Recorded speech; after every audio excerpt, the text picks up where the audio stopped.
So, everybody, on behalf of the International Society of Food Engineering, we are really pleased to host today Dr. Micha Peleg from University of Massachusetts Amherst, who is presenting the Endpoints and Successive-points methods for predicting microbial inactivation and degradation in food.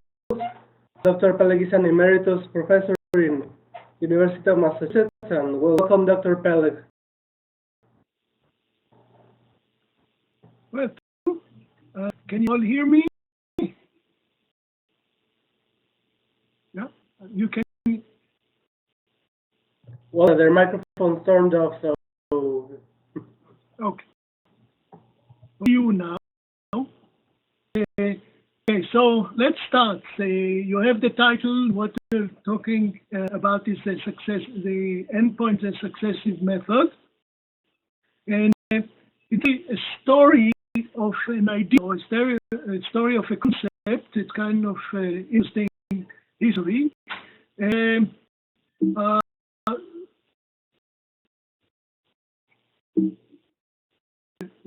I don't move.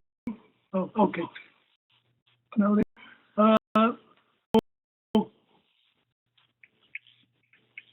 I'm in the University of Massachusetts. I'm here on campus. It's a wonderful campus. We have the tallest university library in the world. This looks in the spring. Right now, the wonderful colors, not always as magnificent as they look now. And of course, we have a cold winter, so it's not really pleasant, but it's beautiful. Okay, the works that I'm going to describe, or actually it's a series of works, is based, have been participants. Mark Normand is the computer scientist, and he's the programmer. He programmed all the programs and the softwares that you're going to see. Marini actually has run them, he did the analysis.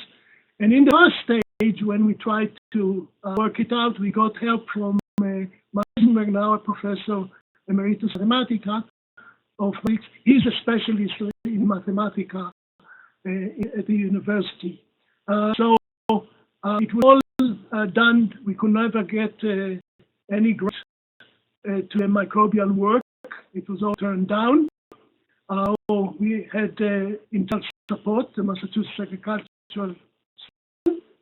Lately, in the last 2 years, actually, we got a huge project from NASA to actually the concept to thiamine degradation, which is basically the method, a little simpler. Since we are talking about kinetics, kinetics is physical chemistry. Is one of the best definitions of physical chemistry. It's a beautiful attempt to apply linear model to everything in the universe. Now, you're all familiar, especially if you're all food engineers, that's what you learn in class, that microbial and enzymatic inactivation kinetics is following the log linear model, the straight lines, and you can have it log, if you plot the log concentration or log numbers or log vibe ratio, they all have straight lines. You can see here. This is what you learn, and then if there's straight line, then you can have it even at high temperature, and then you can have a D value, right? You have a value, and then take the D value, and you put it, and there's a Z value. There's Z value, and now you can calculate or try to predict sterility and calculate sterility. This is what is still taught in the most departments. In actually almost 100% of the departments in the world. This is what the FDA demands when you try to import processed food. They will like to get a report on D and Z values and how you calculate the sterility. State of the art, about something like 60, 70 years old, but they have some problems. The problems are few exceptions, and if you look at a paper published by Van Broek, so about 96% of all curves are exceptions. They're only linear, and as we'll see, they don't have to be log linear. So, example, these are certainly not linear concave. They're concave down. These are concave upward. They're certainly, so how do you have a D and Z value? It's still an issue.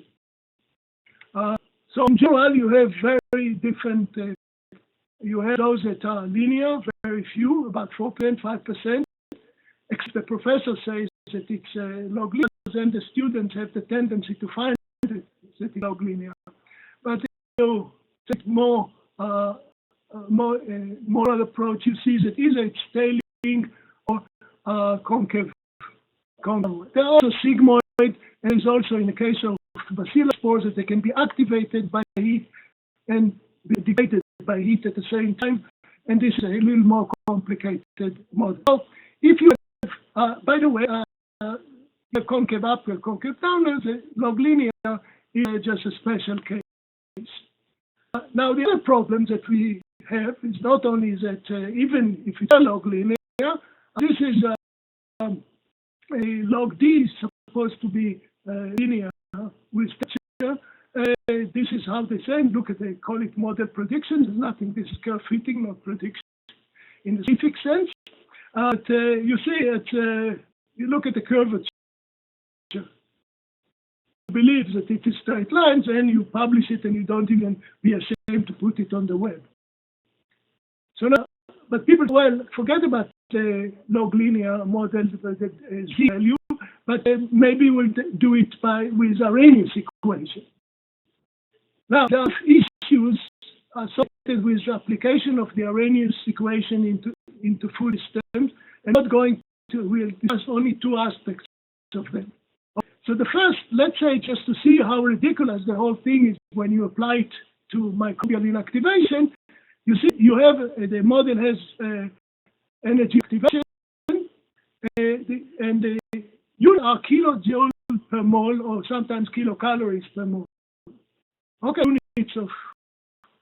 So the question is, two questions is, of course, there are more than two questions.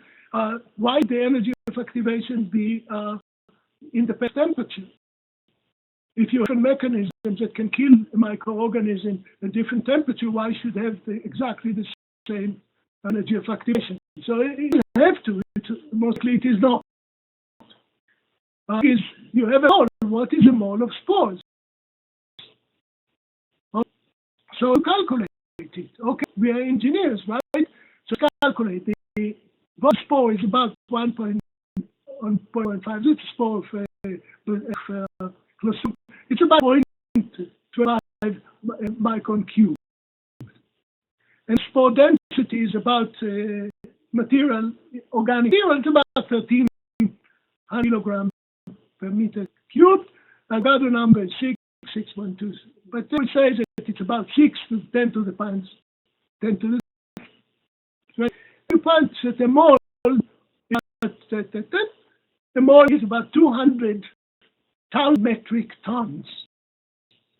Okay, very funny unit to have. And I doubt that there's a microbial lab with even a millimole for calibration purpose. Actually, there is a wonderful book, small book, it's called Decimation, and they calculated that if you want a of cats, okay, it is about that of the moon. Okay, this is, and everybody in every book have this model. Okay, so let's forget about all these things for a moment, and let's how it's supposed to be. Usually, if inactivation is failure, the failure of the organism to survive, or the failure of the spore to remain viable. So you have a Weibullian, and I show the equation later on. And the equation has an exponent, and it's then it's concave upward, what's called T. If it's bigger than 2, it's big one, it's concave downward. And if it so happens that there's, then what you see is a first order kinetic, but this should be a special case. Now, just why does it appear? You have n smaller than 1 or concave upward. What it means is you kill the sensitive one very quickly, and what remains are more and more sturdy or more resistant guys. So this will give you concave upward survival curve. If n is bigger than 1, okay, or concave downward, it means that accumulated damage wins the survival and then dying at faster rate.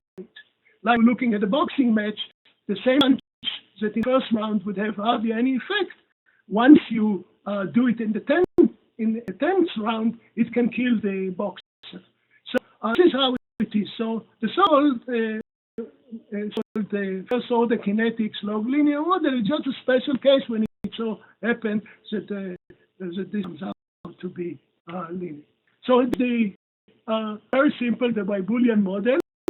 The log ST, the log survival n over n sub 0, as b is the function of t at time n to the time. T is usually in almost all places where it's a very weak function of temperature, and we can assume, as we'll see later on, we can assume that it is a constant. Now, anyways, in science, everybody calls it Weibul, and in all the and in the static class, it's called Weibul. The truth is that this is a Rosen-Rummler distribution that was published 3 years earlier, and it used to be known as a Rosen-Rummler distribution in a particular disintegration in powder technology. But nevertheless, now in food, now some people say that you have T and with beta and alpha, which is the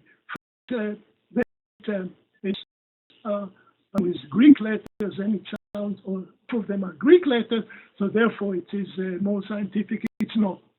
The thing is that if you fit the data with log, this form, not exactly Weibul, but Weibullian, because the weight that you give to the low, and low survival ratios are very, very different.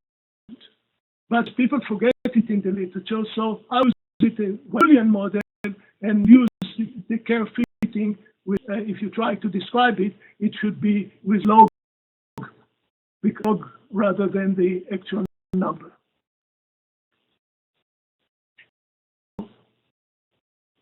Go back to the Arrhenius equation. According to Arrhenius equation, inactivation happens all the time,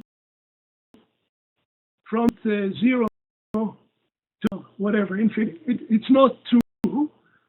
Inactivation doesn't occur, let's say, if you have a pathogen at 30 degrees, it's not inactivated. And for hydrostatic pressure on other things, which has a threshold level. Finally, if you try to look at it, there's no effect whatsoever, and then in concentration of let's say preservatives or infectant going this way. Okay, so a resistant one, a sensitive one would start at a very low threshold and very slow. The other would take longer, or higher temperature to start to initiate, and will be different slope. So we can call it the log exponential.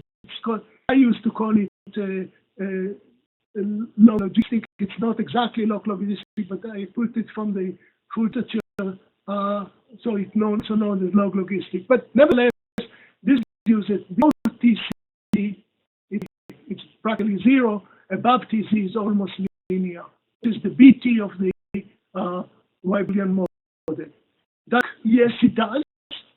Examples. Okay, first of all, you see these are Clostridium botulinums are not linear, and it's done this data, I believe, from Unilever, industrial, so they didn't have an advisor to tell them that if they don't get linear, log linear, they don't log linear because they don't know how to work. Okay, you can see the n becomes very almost constant. In this case, it's concave. It's independent of temperature, the concavity. We have is the logistic, or log potential model. As you can see, it fits very, very nicely, and it tells you that below 90 degrees, you cannot inactive spores, which means this you make spores is by exposing it to 80 degrees, and then all the cells are dying and are dead and you get only the spores. Now it's Bacillus spores. And this, again, as you can see, it has an upward concavity in this case. At the end is also on. Okay, it's about the constant again, and the logistic or log exponential model fits it very well. Okay, what happens when you have dynamic constant temperature, and we'll come to that. It's a very serious issue. The momentary inactivation rate is the isothermal rate at the momentary temperature at the time. We'll call it T star. To the momentary survival ratio. You see, in log linear the slope is the same, but in a Weibullian the slope is different at different times. So if we try to have, so suppose you have a heating curve, so we to find a curve, the survival curve, the slope at every temperature is a slope at this temperature at the things that correspond to the survival ratio. Okay, so this is how it looks.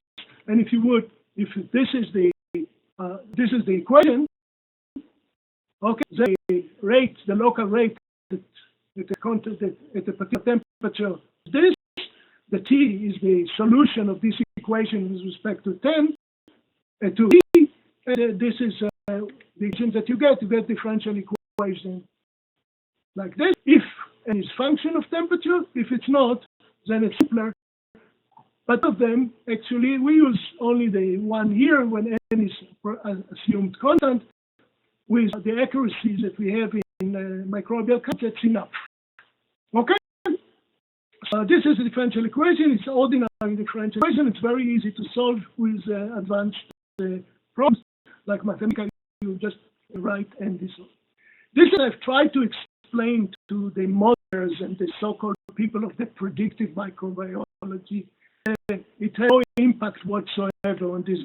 And actually what I got is just a kind of friendly this is still the log linear, despite the fact that the wrong model, it's still the dominant one, and it's still one it is required by authorities. But that's a point where we have the thing has to come to face facts. You're all familiar with HT, so ultra high temperature processing. So different ways you can have the steam, pressure steam injected into the product, like milk or cream. You can have sprayed and get it. So there are different techniques how to do it, but in any case, it's very high temperature, very short time. And the issue has been written by people in the land, NISO, it's the dairy in the Netherlands, developed a particularly fast way to sterilize milk or steam milk. And actually the temperature about 140, 150, up to 170. And the time need for destroying the spores are on the order of 0.3 seconds. Okay, then you take samples to create these curves, you know, in order to get a D value, Z value, all this nonsense. Sorry. Okay, can you get sample without having the effect of a heating time? Okay, there's no way you can do it. So one of them I need to go. So crazy. This is a crazy problem because how can you do kinetics in places where you cannot take samples? So maybe it's probably an old proverb. A crazy problem needs a crazy solution from a crazy person, and this is a picture of mine. Okay, I was a little younger. Okay, the whole thing is crazy, and I was told that it's crazy. So now, after this long introduction, let's go to the endpoint method. Okay, suppose 3 temperature profiles. Okay. And we know we can record the temperature very accurately. We don't need much science for that. But we take samples. What we can do is take, after it's cooled, we can take the final concentration survival ratio we can measure. Okay, we can continue if you wish. You can go to a lower temperature. Okay, so I think we can do it. Now, if you look at it, curves that we don't know, a solution of the differential equation that I showed you with this temperature profile. And this is the solution of the T2, the expression for T2, and this one for T1. These are the solution of the curve. But I don't know what these curves are, but we only know that the points are on these curves. So let's go back and remember that we have fixed n, and this is our equation. The BT is this, and the differential equation is this.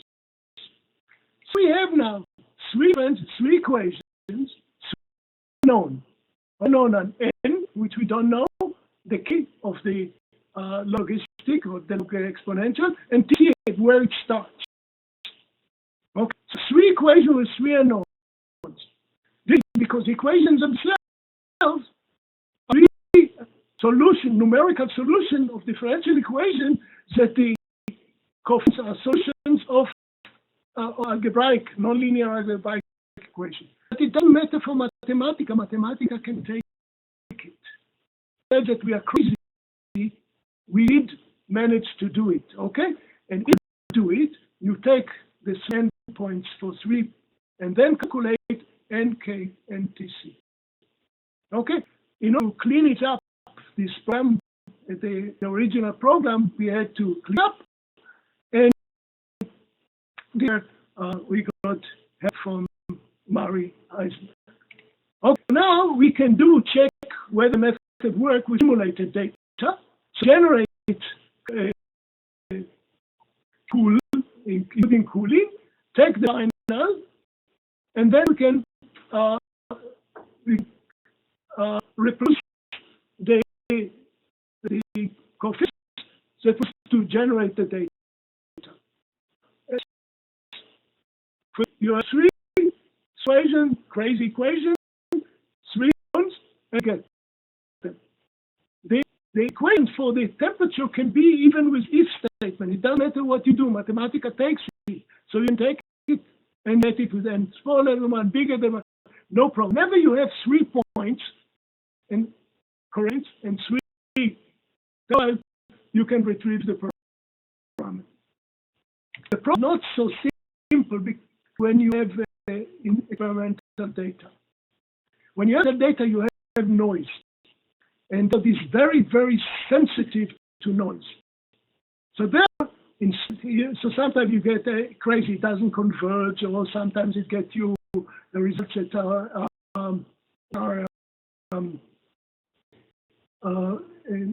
complex numbers, or crazy things like this.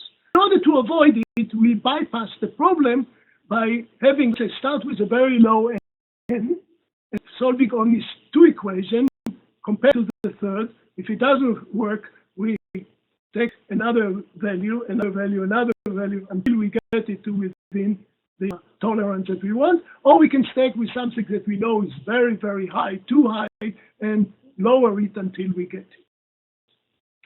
So back to our data, that we had in the needs that we know what the temperature profiles. We don't know what the final concentration ratio, but we don't know what the curves are. So now we apply the method, and if the method is correct, then we can take 3, predict the 4th. So here we go 140, okay, 105, okay, 3 of these, and predict what the outcome of the array. So we take 3 pairs and predict the 4, and actual value, reported value. Maybe we were lucky, so let's try to take another triplet, and again, when we get it, we guess fairly well what it is. just that the accuracy of microbial count is plus minus 5 log survival. Okay, so this is good, but maybe it's beginner luck, and this was a particularly good test, a good result. So now to the literature and find more elaborate ones. Okay, now you have here certainly that these are not linear, not a constant temperature, but in this case, you see, we can do averaging. We can take A and B, predict C, and with C, and predict D. We can A, B, and predict C, and all these combinations, and then we can do some averaging. Okay, and look at it. We can do, but now since we have so many combinations, we can identify outliers. Not because we don't like it, because there are statistical methods to do it. In this case, there is the method. You can have others in other papers. We use other ones to get rid of outliers. And let's see. Now, if this is true, we can, you see these curves, now we can recreate the correct, the cell curves with data, with it predicted. That means without using this particular temperature profile in the equation. And let's see, we can cover the curves. Or if you wish, you don't need all these curves. Intermediate need is very accurate derivation of the last curve, last point. Okay, so let's try another set published by Andromedis and his colleagues. Okay, and there they have quite a lot of these. Oh, and as you can see, I have a discrepancy here. I don't try to hide it. There is issue of adaptation, but this is not the topic here. Unless we can take one curve instead of all these huge data, we can have the width of the last point as accurate as possible, and we can read the whole curve. And then in a case like this, since we have so many of them, we identify outliers as well. Oh, that seems to work. And now we have a simple case is when you have isothermal. When you have a thermal, then you have a solution. You don't need a differential equation. So this is simpler, and we can do the same thing for thermal data. Actually, create really at 121. This is really suspicious, but nevertheless, for the same method, you can retrieve it. Also, you can do the same thing for chemical preservation, the same thing, and you can preserve and just take final fiber ratio and react the whole curve. So now of the endpoint methods as applied to microbial inactivation. You think that this would make big wave in community of the so-called predictive microbiology, and what we get is a very non-single mention of this method. Okay, impact whatsoever. And I thought I'm ready to read. Well, people try and it doesn't work. Maybe 50 years from now, people will rediscover it. But can think totally different. That's a rescue. There are plans now to land them on Mars. That you'll have food at least 5 years. So decided to check to make the kinetics of nutrients degradation in low storage and in processing. Also to see how much, in order to guarantee that there are enough vitamins in space. Okay, it's effort done it and development of foods that actually protect the nutrients, but they wanted also to know what happens in processing and in storage. Now, new storage, a lot to get. They come up and you get to temperature and cool. If you need for accelerated storage, you get it. This is not a real problem because the negligible relative to the time of storage. But it's realistic. If you have to have that each curve should have, let's say, 4, 5, you have 4 temperatures, 5 times. Each one, this is a huge number to keep logically, to keep them in storage, to test them. This becomes a huge logistic problem. And now the issue of whether the endpoint method is would be appropriate, and so we got the grant, and now we have to do some homework. So things that you come, and this is true, most, not all, most of the kinetics, degradation kinetics of vitamin, let's say vitamin A, vitamin K, changes, but thiamine, they all from fixed order kinetics. The literature indicates that they have order kinetics. Now look at first order kinetics, and I'm sure you took physical chemistry or in food engineering courses. You have this table that is coming from the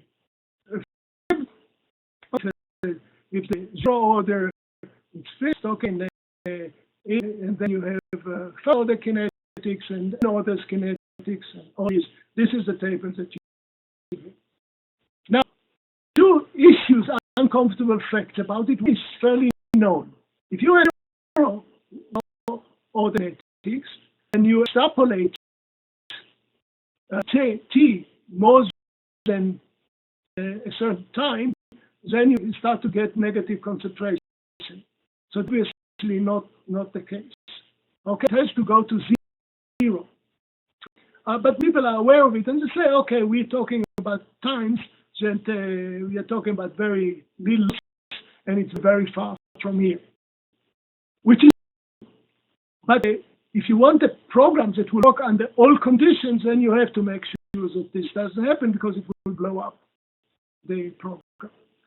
There is known, I don't know, I don't have you in front of you, how many of you knew that if you have n between 0 and 1, that's a 0.6 or 0.5 or 0.4, okay, then at certain times C becomes a complex number, which has no physical meaning. Okay, so I wonder how many of you knew about it. Okay, but again, you can try to really get into the level, but for programs that works all the time, you have to take this into account. And when it ends at 0, you at point it forces 0, n equal 1, no problem, it will decay to 0 asymptotically, and 5 at a certain point become complex, and then it sets it to 0, and but no problem also, it will just decay to 0. Okay? So now the model, and we discuss it after I finish the presentation, we'll talk about Wolfram demonstration. You can do all these many of the simulations you do, or you can download it. It's all free by interactive program. All you do is move sliders on the screen, and this is the program. I'll show you how it works at the presentation. You choose the time, and you can have n, whatever you want. You can have the initial concentration, and you have k, and then it will plot to you correctly. Okay? This is point, you see, it's 0.8.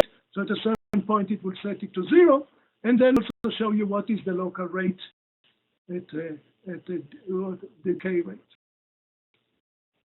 So now to the Arrhenius equation.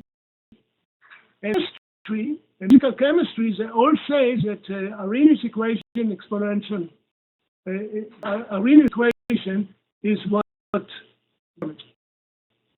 The problem is not, of course, the mole of vitamin C or mole of vitamin A or of thiamine is well defined. This issue.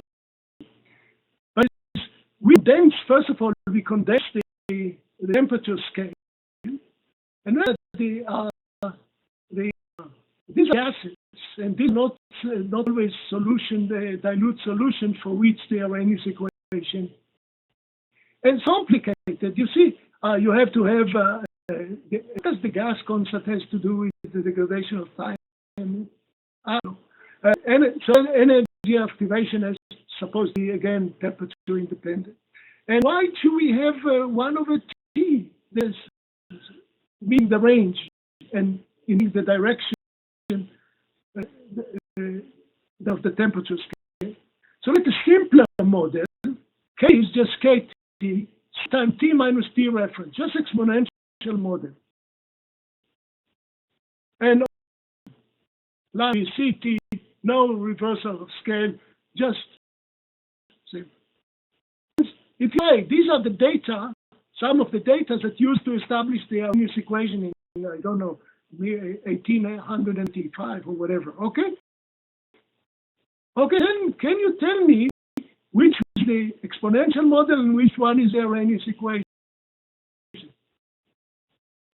How can we? Let's look at some things that we have, inversion of sucrose, anthocyanin. Can you tell me which is which? You can, and here's 2 more examples, scopic and partially. Okay. You can't. And with it, and show, okay, you generate with Arrhenius and fit with the exponential, or you can have exponential and fit with the Arrhenius. And you get that the 2 are totally interchangeable as long as you are around the reference temperature. Happen. If you take the expansion of this term, the first term is exponential model. Okay, you can have it, and you don't all this 1 over T, the absolute temperature, all in temperature in degrees. You don't have to convert anything, and the scale remains between 40 and 60, or between 0 and 60, or 60 and 120. We actually tested. You can calculate the 2, and they come up as you calculate. If you want to convert, if you have data from the literature of energy of activation and the reference temperature, you convert to, or you can use T and convert to energy of activation if this is what you are accustomed to. So there's thing second about the Arrhenius equation. It's very strongly criticized, by the way, in the history, and it's either just an empirical model that happens to be very flexible. Okay, let's fixed order degradation kinetics. Now, when fixed order degradation kinetics, there are a lot of scenarios. First of all, is the kinetic order known? Like some things that literature to say that N1 or N equal is 0 or not 0. It's unknown, in which case you can have 3 constant or non-isothermal, isothermal. So there's a lot of options here, and we'll discuss only a few of them. So the principle is the same. It's now with 3 temperature profiles, 3 final, and then we can do it in storage or in and to get constant. In this case, it would be C, KT, and what is the action order if it is unknown. And now you can do it also in non-isothermal data. You can see it and then predict what will happen. And so add some noise to it and see how it affects the prediction. So all done and published. I'll do it either, we saw here, we can do storage regimes, or we can do it for thermal processing regime. And again, if the noise is not too then it's predict. These are predictions. Okay, these 3 and predict what will happen with actual data. Okay, so we had at that time we didn't have, so we took isothermal data, but we know if we assume it, you take 3 and predict predict what will happen to the 4, predict 3, and predict the other 2. Okay, and as you can see, you cannot see the experimental and predicted overlapping. Here's another example where you take 3 and predict the 4, and the prediction is perfect. Complicated, but again, this is thermal processing. And okay, we make this case we assume you can do and predict the other 2. No, if A is known in this case, we could have known assumed then, and you can get the data that's fairly good. Here another example. It's not just that we picked up all the data that we processed. Okay, so what you can see, we have different things. We take two files and predict what will happen in another. Works, which is nice. Any differential equation or any nonlinear equation or set of nonlinear equation, you need what's called initial values. And values, the process, how do you come up with initial value? How can you guess what is KT-ref or C? And you can say, well, it's first order or close to first order. But how can you guess C? How can you guess C? Well, on this issue, we said, okay, let's bypass the issue. Isothermal, 2 isothermal data, isothermal experiments, and we had the time 200, let's say, days or whatever you want to do, months or weeks, whatever you want. And you this is a concentration, and this is the concentration ratio of temperature after this time. Now you want to save this equation. So what we do, we use sliders of KT-ref. We assume what n is. Let me know it's 1, and we move these until these two pass. I'll show it to you at the end of the demonstration how you do it. And once this is done, you have the KT-ref and C-ref without guessing, and I can predict it at any other temperature and any other time.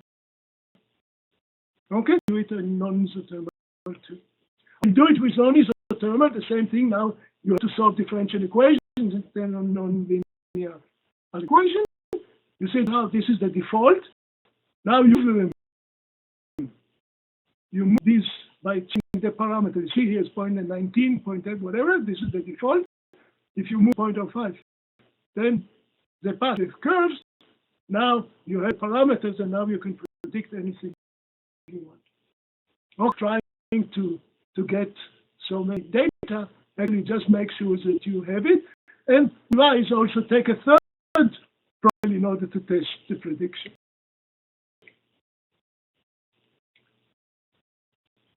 So the question now, what two non-linear temperature, 2 non-isothermal? Let's try one. Suppose you can follow from the market. So if this is the fluctuation, and you take sample here and there. Okay? You the temperature of the product, and you take, let's say, so 2 weeks, whatever it is, 15 weeks, and then after 40 weeks, and can you predict how long it will stay, and what happens if you refrigerate it, if what happens if you heat it up or what. Okay? So now what you do, you change these two, and the two should follow the same line. Once you hit, you have two. So and now you can predict what will at any profile that you have. Okay. I did it with data. We couldn't find the good literature, but this is from the pharmaceutical literature, and vitamin A, and then the temperatures that run, and then take 2 and predict the third, 2 and predict the second. It comes out within about 5%. You can predict very well. They had 100, I don't know, to 100, I don't know, dozens of points. All we need is 2, but repeated, let's at least triplicates in order to make sure there's no error there. Okay, we done it. And now, but people say, just a moment, how can we know if we have a temperature profile like this? How can we describe it algebraically? Well, you don't need to do it. So we wrote a program. This is not a Wolfram demonstration, but it's a program free on the web. It's a mathematical program. All you do is you just paste your data and they move them, or what's called an expansion function. It creates a data set, continuous data that mathematics recognize, and then now you can do, and you can read it, you can add errors, you can do whatever you want. Okay, this works. Now that's the issue before we finish. Only degradation. And example is if you look at storage of fresh fish, and not because we are interested in fresh fish, but because we want to test the and from Costa Rica. Oh, I have the wrong one here. So, but nevertheless, it's similar. Instead of measuring that head counts every time a different storage temperature, what they is either 3-methylamine or 3BN, total volatile biological nitrogen. Okay, and this really is its chemical determination, so you can determine the curves. These are sorry, I got the wrong slide here. These are treated with two parallel models that have only three parameters. If we can assume that is correct, is constant, then we can do the same thing again. Solve the equations by moving the slider until they match, and if they match, we can predict. Okay, it so happens that the power m in the case it's about 2. Okay, so we do it here actually for methylamine, and this TVN, and as these are different. Okay, but you can have it, and then let's see what the predicted. So noise is very large. What try is not to predict individual level, but to reconstruct the curve. See, the dashes are removed. We just took this, sorry, with point and the last point, and the last, and these predicted curves, these lines are predicted curves that are not used to determine the parameters. Oh, the concept, it will be much better instead of trying to do it every some point, having this point, only the last point, but do them, or let's say with enough replicates that they will be reliable. It's not yet been tried. You can have develop same lines. You can develop a non-isothermal model, and now you can predict it. And this is we should need to what happens now if you keep oscillating the temperature or refrigerate or do whatever you want. Then you can predict how much volatiles are going to be synthesized. Program that simulates, we have another question. Okay, let's say suppose we take that vitamin C is the issue. So we test vitamin C at accelerated storage, and we assume that all vitamins that are more stable will be exactly the same at all temperatures. And you see that the order in which, let's say, suppose you have thiamine and vitamin C, at different temperatures, they may flip. So you can test it now and see what conditions this happens. Okay? But at least in principle, you can tell that you can. The accelerated storage, it doesn't that it will predict the correct order. Most likely it will, but not necessarily predict the order in which a different marker will get to will reach. Something that apparently is not highly discussed or extensively discussed. Since you have stream method, you don't have. You can take this data with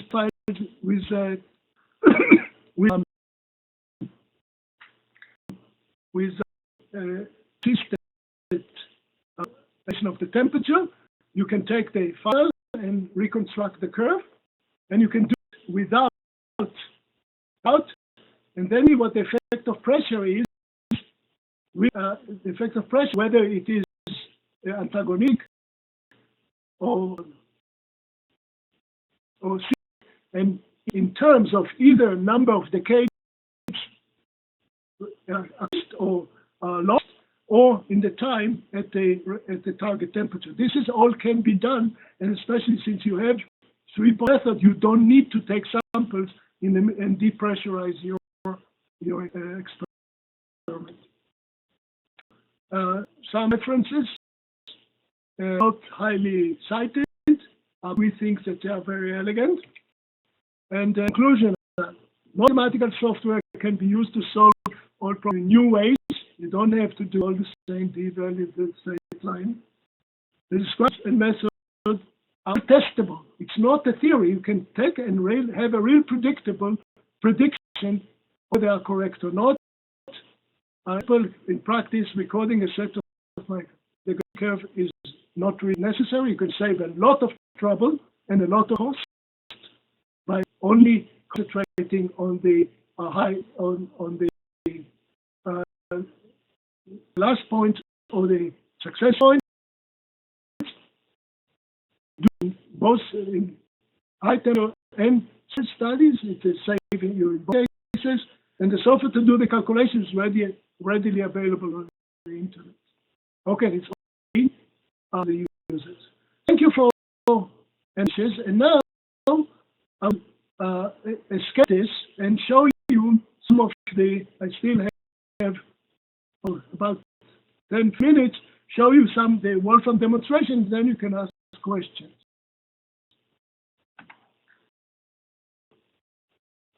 I'll go to.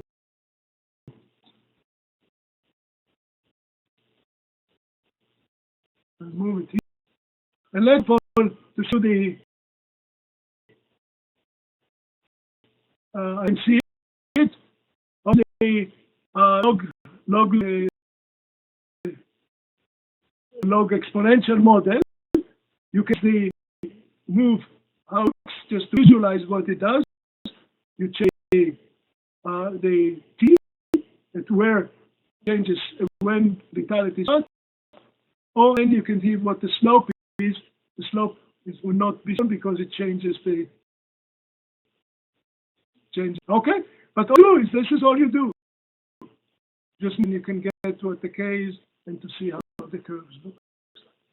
Okay. Now this is of the you can want the times that you want and choose your reaction. Okay, your reaction order of one, or whatever you want. And what it will do, okay, you get the initial concentration if you wish. Okay, and then what the K is, and what this is more than one. See that what it does, it gets to 0. If it's a bigger one, okay, you don't have this problem. Okay, available on the internet on the demonstration project. Here is you can play and see what.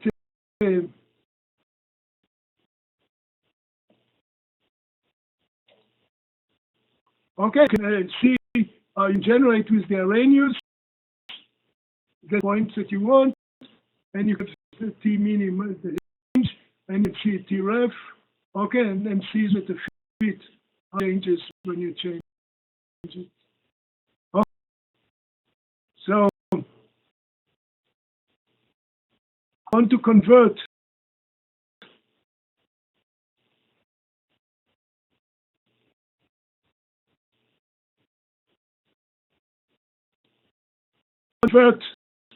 the E to C and activation to C, or okay, so you can check. You can okay, you could see the T reference. Or have the T okay, it's C and see what is the. So you can translate or convert. All you do is just move on the screen. And now,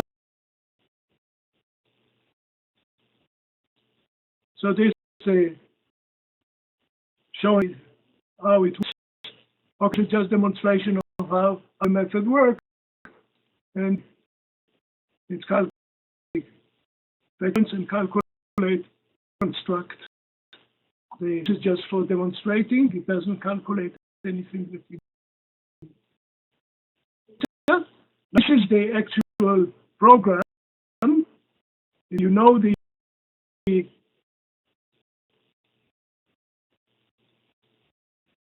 if you know the reaction order, let's say suppose this is a thiamine degradation. Okay, it's 1. We know it from the literature. Or when testing, you do now. You see, so the default value. This is in processing. What I'll do is now move the KF. Okay.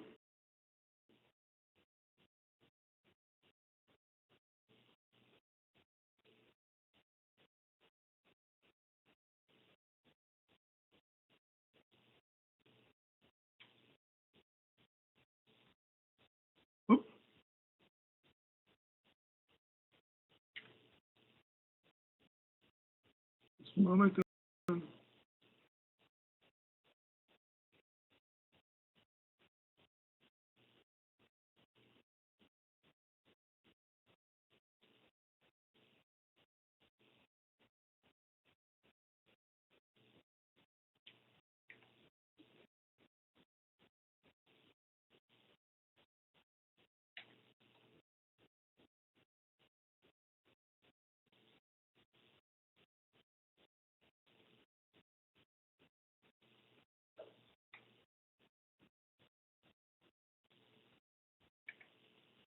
Suppose this is I can play with it. I don't want to waste your time. I can calculate it passing in the middle. I can do it and now see what will happen at 25 or what will happen if let's say you want it at another temperature. Okay, or tell me what times that you want it. So all you have to do is just move sliders on the screen.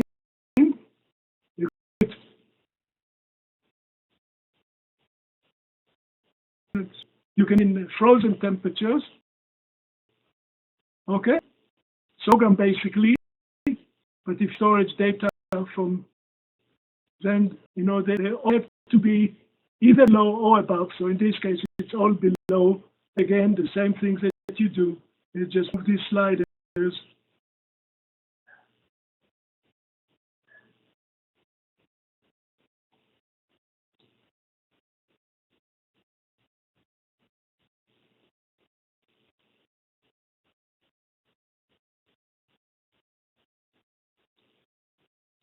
This is it, and I can do what will happen at minus 20. Okay, at our 250. Oh. That's all this will tell you what the ratio is. That way when you use a non-linear curve, a non-isothermal curve, again you play with these. You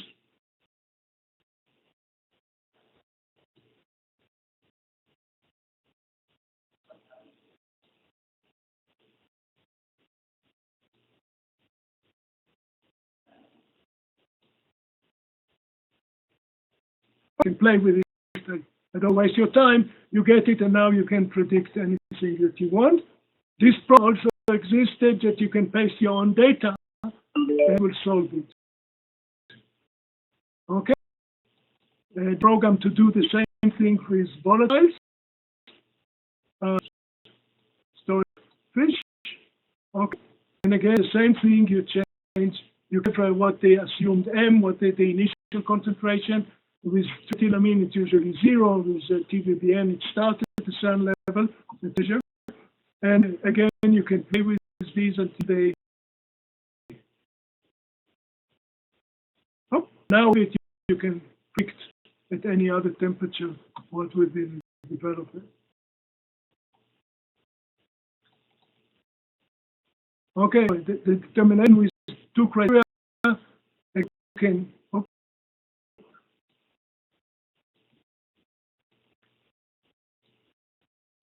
okay, simulate, this case simulation, you have it, any profile, actually if you have Mathematica, you can put whatever profile you want and take a different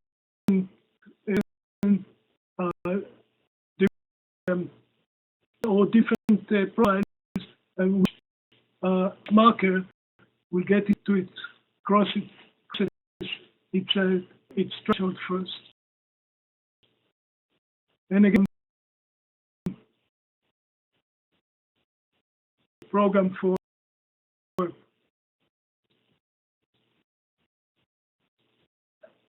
shooting.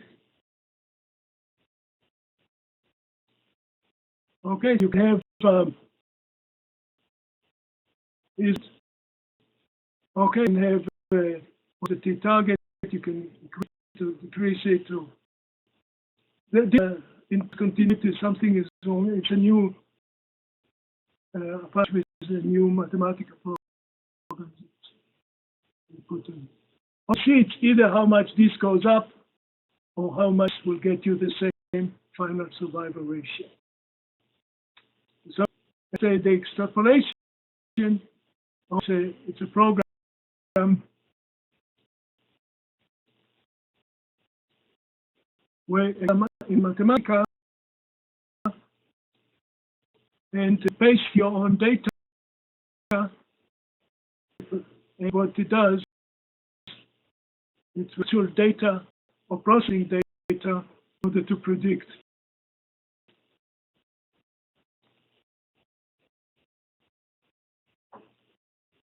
And then these are the default.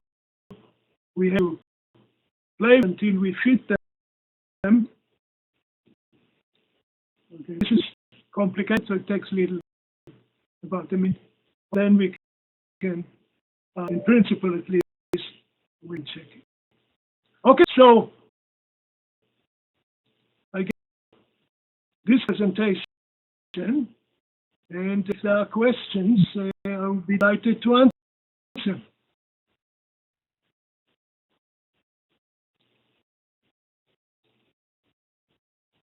Dr. Peleg, for your presentation, as you have anyone in the audience who has any questions, please feel free to open up your microphone or write your question in the chat room on the web window.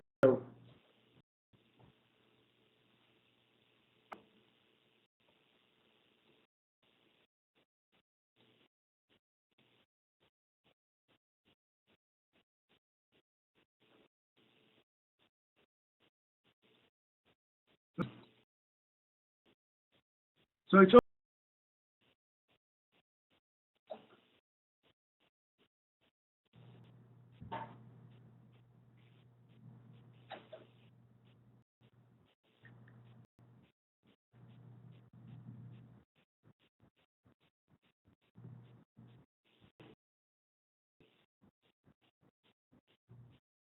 I do have a question. In case these 3 endpoint methods works when you assume or you have a constant exponent for the Weibullian model. mm-hmm. So you also wrote that maybe developing this method with 4 parameters is still pretty hard, numerically complex to solve. So have you come with any solution yet for this, or no? Or you can't. The current method solving equation are not powerful enough to take it. In the future, they have the max likelihood method to do it. It would be the moment when you use a standard method, you can't. It's so that it can, if you do it with data, data, probably it will take it. That's weird. I guess I tried it with 4. It does it if you have no noise, it takes it. But if it's just slight noise, the whole thing. No. But as you can see, there are plenty of applications with only 2. Once a more powerful software will be developed, then you can do a wide change only temperature. Let's say temperature and pH during, let's say, fermentation of yogurt. Okay, let's change volatility and to both temperature and moisture going energy. At the moment, we don't have powerful enough software to crush such data. How does it take to solve the differentiation systems in Mathematica? Oh, if you use Mathematica, what we do is take the Wolfram demonstration to, if we want accuracy, usually the Wolfram demonstration is enough. If we need to get initial values and then do Mathematica, and then it's a matter of a second. So it's more few minutes. If you have a complicated temperature profile like processing, on end, then it so. But this one is a problem. But afterwards, then you have good idea where they are when you use the values. Yeah.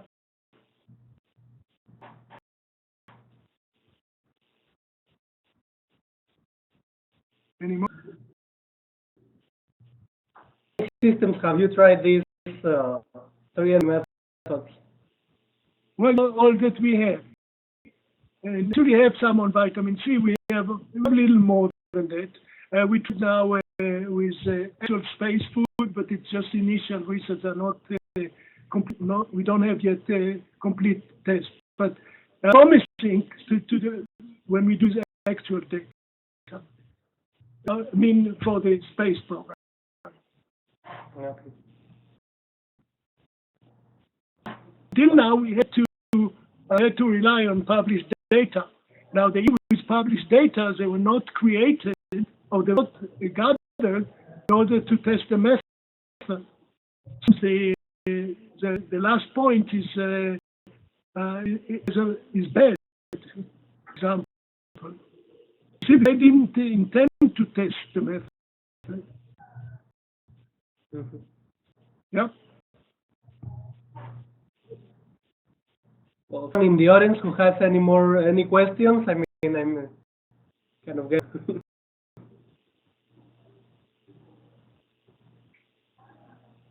Okay, so feliz fin de semana. A nice weekend. Thank you, Dr. Peleg, for the presentation, and everyone will have a great weekend to see you next month on the next webinar. Oh, your question, I believe. It's just Dr. Belti saying thanks for. Thank you all for your interest, and really have a great day and a wonderful weekend, and good luck whatever you're doing.